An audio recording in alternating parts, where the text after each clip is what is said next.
Welcome to the Bosco family kitchen. This is where me and my parents cook. But today, we're not going to cook just about anything. Not the usual. Today, we're going to be cooking something a little more traditional. Something we only have around the holidays. It's the famous Bosco recipe of Scavudatieddri.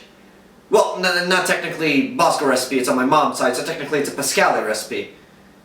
And technically it's on her mom's side, so it's not even a Pascale recipe, it's her mom's, and technically it's her mom's, so I don't even know their maiden names, but it goes far back to that.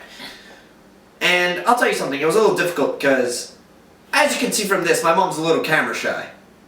No voice, right? Well, I mean, the camera's recording your voice. But I'm not doing anything yet. Cut! Erase that. Go back. I don't like that. I don't like when I stumble into that. It's not nice. Go back. Go back. But how do you want me to go back? Che scemo fregato. But, in the end, it didn't matter. Because we did the recipe, and my mom gave a great interview. So here we go. We're gonna make some Scavudatieddri.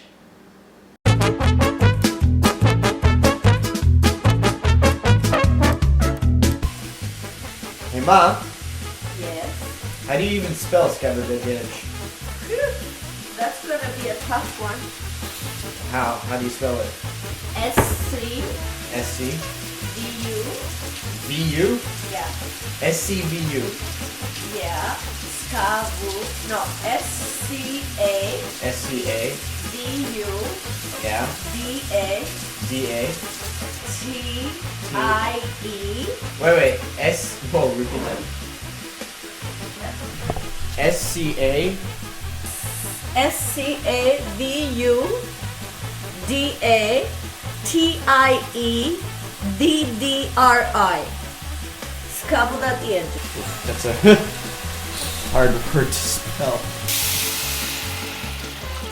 Oh, the sizzling suddenly just went down. Yeah, because I put some juice. What kind of juice? Chicken broth. The history, well, in the old days, my grandmother actually was brought up in the 1800s, and there was wartime and everything, so they didn't have a lot of ingredients.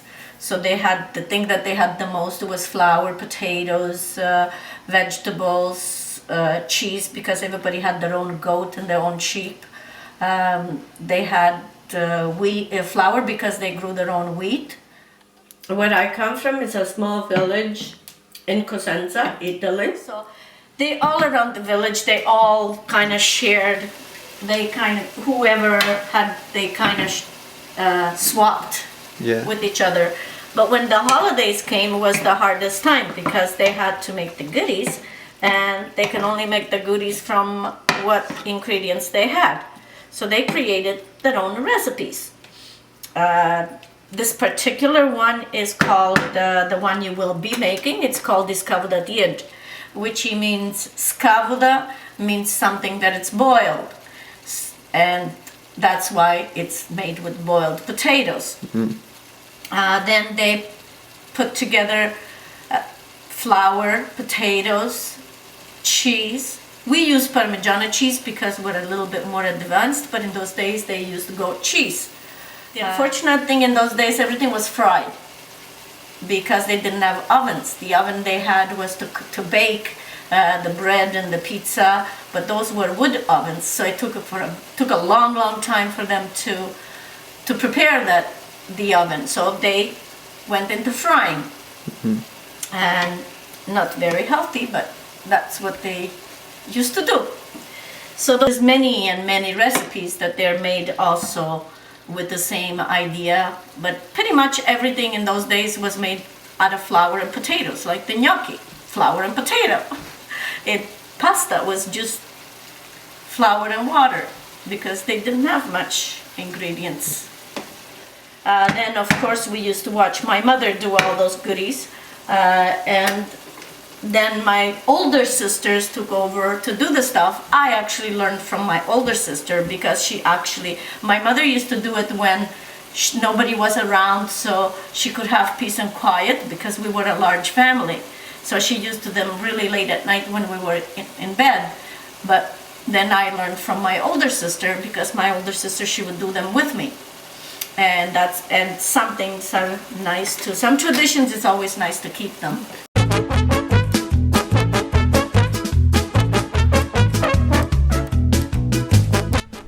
Hey Ma, can you tell me the recipe for scavudatieddri? Yes, of course. To make scavudatieddri, you need the following ingredients: potatoes, parsley, flour, Parmigiana cheese, egg, a pinch of salt, and oil to fry. Step 1, wash the potatoes, put them in the pot with water, cook them. Once the potatoes are cooked, you drain the water, you peel the potatoes on a board, you mash them, and you let them cool. Once the potatoes are cold, you take your ingredients, the parsley, the cheese, and you mix them with the potatoes. Once they're all mixed, you start put some flour in it and the egg. Then you knead it. The flour has to be all well incorporated into it, has to be a nice smooth dough. You wrap it in a clean cloth so it stays nice and moist, and you cut small piece at a time. You roll it and you make it into about 1/2 inch thick, and then you make shapes as you want. You can make pretzel shapes, donut shape, you could do whatever shapes you wish. Once that is done, you prepare the oil. You put the oil in a pan. It has to cover the whole bottom of the pan. It has to be like a deep frying oil level. Once the oil is really hot, you put them in to fry them. Once they start coming up, that means they're almost ready. When they have a nice golden color, they're ready to go. Look, Beck, there. Hot, it's hot. Hot. Justin, they just came out of the oil. It's hot. So there you have it, my family recipe for scavudatieddri. Enjoy.